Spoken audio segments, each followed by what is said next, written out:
Hello and welcome to yet another edition of Yes 101's Visual Radio. I'm Thiruni Karunaratna. First on to your news here at home.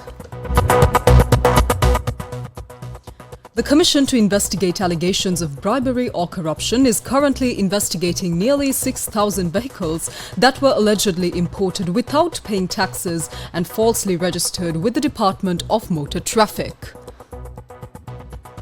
The Commission said that legal action is being taken regarding the identified vehicles. The vehicles have been handed over to the Customs for the collection of customs duties and other charges, with additional investigations ongoing. To assist potential buyers, the Commission has issued guidelines to Customs to establish an online portal where individuals can verify if the import duties and charges on a vehicle have been properly paid. Customs has launched an online portal allowing users to check whether the vehicle they intend to purchase was legally imported and has been appropriately taxed.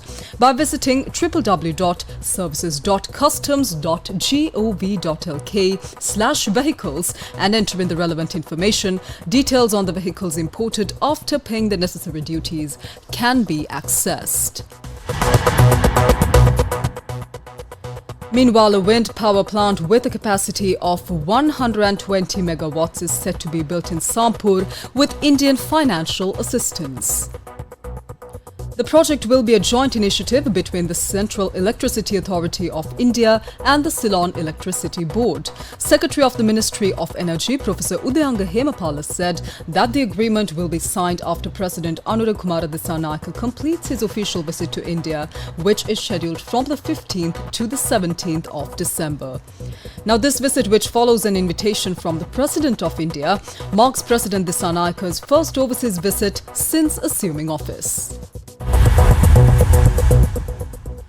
On to more local news now. The 2024-2025 Shripada pilgrimage season commences today and ends on the 13th of May 2025.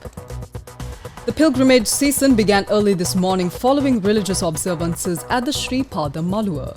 A Gazette Extraordinary has been issued with the authority of the Ratnapura District Secretary Vasanta Gunaratna outlining guidelines for the pilgrimage. According to the Gazette Extraordinary, restrooms or ambalam at Lihinihela, Palabaddala Temple, Haramitipana, Andiamalathanna, Varnagala, Sithagangula, Madahinna and Idikatupana shall be used as lodgings and no temporary lodgings shall be prepared or maintained. No buildings or lodgings or boutiques, whether temporary or permanent, shall be constructed during the period from the 14th December 2024 to 13th May 2025 by any person without written permission from the Ratnapura District Secretary or any other authorized officer. Asking for or receiving alms by beggars and giving or distributing alms to beggars shall be avoided at any place within the Shripada compound area or ambalang or restroom premises.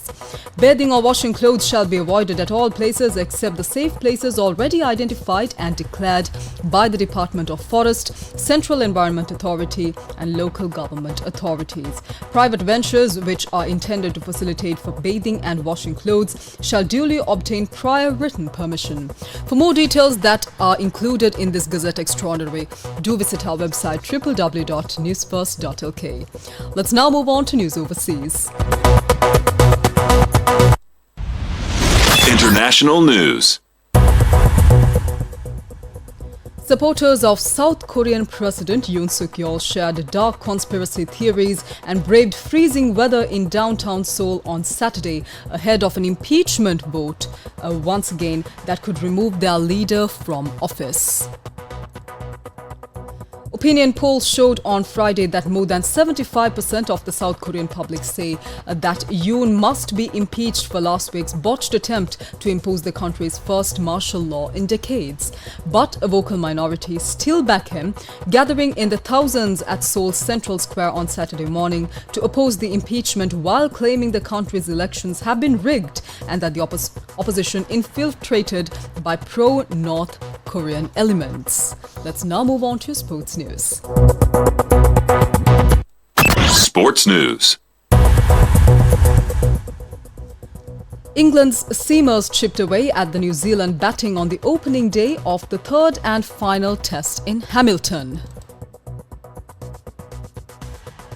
Ben Stokes' decision to field first looked to have been a misjudgment as Tom Latham and Will Young added 105 for the first wicket. But England were excellent in scorching conditions across the afternoon and evening sessions to leave the home side 315 for 9 at the close.